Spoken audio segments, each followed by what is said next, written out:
Coach Tim Cone, as well as the best player of the game, Justin Brownlee. Justin, another best player game for you, but it wasn't just you. 9 out of the 9 players fielded in, including yourself, all scored for Ginebra, and that was even at the even during halftime. You started out great. You guys ended great. Just your thoughts on the whole game.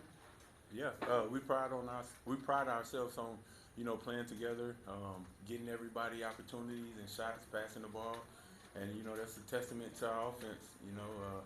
We look for each other and we pass the ball, and we look to get assists. So we did a great job, and guys had it going outside and inside as well, and it's just a good team effort. Coach Justin spoke of the assists. The count was 21-8 in the first half, 33-21 by the end of this game. Just talk about how that was, how huge of a factor that was in this dominant win over Northport. Well, I hate to say it, I don't want to sound like we think too much of ourselves, but that's by design. We really do try. That's one of the first thing I look at when I see at the end of the game is our assist total, and see how, and that tells me how much we're sharing the ball. And we feel if we're all sharing the ball, then everybody's involved, and they're involved in all aspects of the game. They're involved defensively, they're involved on the boards, they're involved obviously in movement and offense and execution. So it's a good barometer for us, and that's something we always try to, like you said, like Justin said, we try to pride ourselves on that part of the game. So, that's something, again, we really look for. Coach, you completed the team's task for today, getting that first win. But individually, Ellie Tenorio also got another milestone, surpassing Coach Ronnie Magsanop on the top 10 PBA all-time 3 points made list. He's now on that 4th spot, well on his way to maybe getting the 3rd in a few games. Your thoughts on the whole thing? Well, it seems like LA's going to play forever. He's got basically a record I think is not going to be broken anymore in terms of consecutive games played.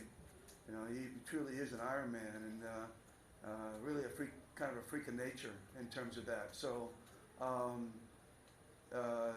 he'll probably not be too happy about that record because it's a record of longevity, and it means he's getting a little older. But this is LA's time. This is playoff time, and LA has always stepped up in playoff time or in big games throughout his whole career, all the way back to his Ateneo days. So, I'm happy that it's playoff time, and we automatically know it. LA's going to step up. At this point, we open the floor to our friends from the press. Anything for Justin first? All right. Thank you.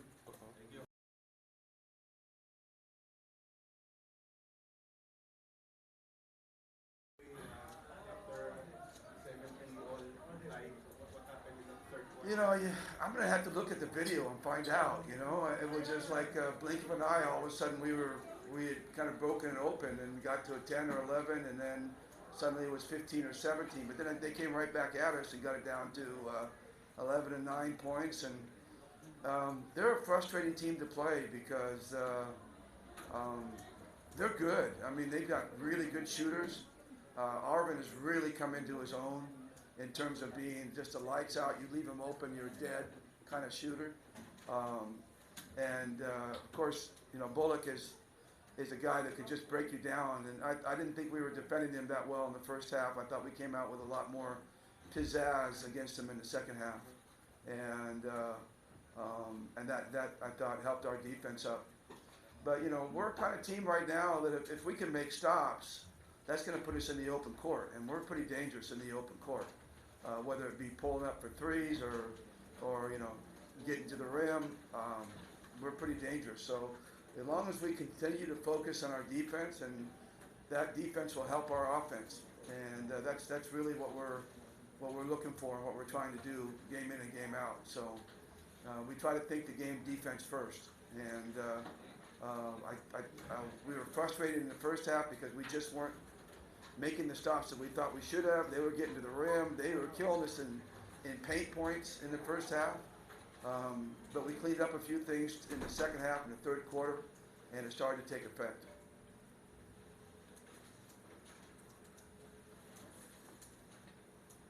Coach, what's the reason for not wearing the Oh, I wonder when someone would ask me about that. Is there a reason? Well, maybe the reason was just like, everybody's doing it. NBA's doing it. That they've taken the coat and tie away in college and everybody. So, I guess we just decided to modernize ourselves and start doing that. And I know it's always been my thing. It's never been my coaching staff thing. Coaches always hate it, but it was always my thing, and they had to do it because of me. But now I'm adjusting to them. I'm doing this so they can be a little bit more comfortable. And I think I'm just older now. I don't look good in ties anymore. I thought when I was in my 30s and 40s I could get away. I looked pretty good, like slim and svelte and looked, very corporate. Now I just look old. So maybe this thing will make me just look a few years younger. That's the hope anyway. So no more ties? For now, no more ties, yeah. We asked World Balance to come out with a shirt that we would wear. And it was a process. It took us about a month to get the shirt ready, this one, and where we wanted the logos and the materials and the fit and everything. And so it took us about a month to get it ready.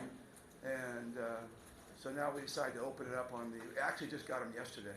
But we were looking to try to do it for the playoffs, and here we are. I'm glad we won the first game because otherwise everybody thinks it's superstitious and got to put the tie back on. So luckily we won the first one so we can continue doing this. What color black, coach? What color black? That's my color. Any other color makes me look fatter than I am, which I am fat, so I don't want to look any fatter. So black is all we got. We're going to be wearing no white, that's for sure. She can wear white. I can't wear white. And a few guys on my coaching staff could wear white, but I'm the big boss on the coaching staff, so black is my color. So funny, when I was younger, I hated black. I hated wearing black, but I was skinny back then. But black's a good color now, at my age. Coach, did they consult you about the shirt and the change? Who? You? Did they consult you about maybe perhaps changing the attire?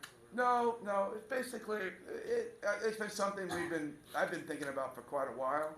Ever since the NBA started, going away from the thing, and I went to Miami Heat, and I worked with the Miami Heat, and they were much more informal in terms of their coaching attire.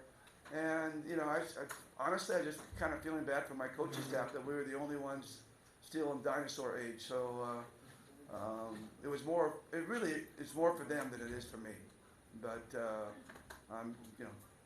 it's working out. It was comfortable today. I enjoyed it, and we'll continue to do it for now. But like I said, Miami Heat, the only color they have is black also. So I'm doing a copycat on the Miami Heat.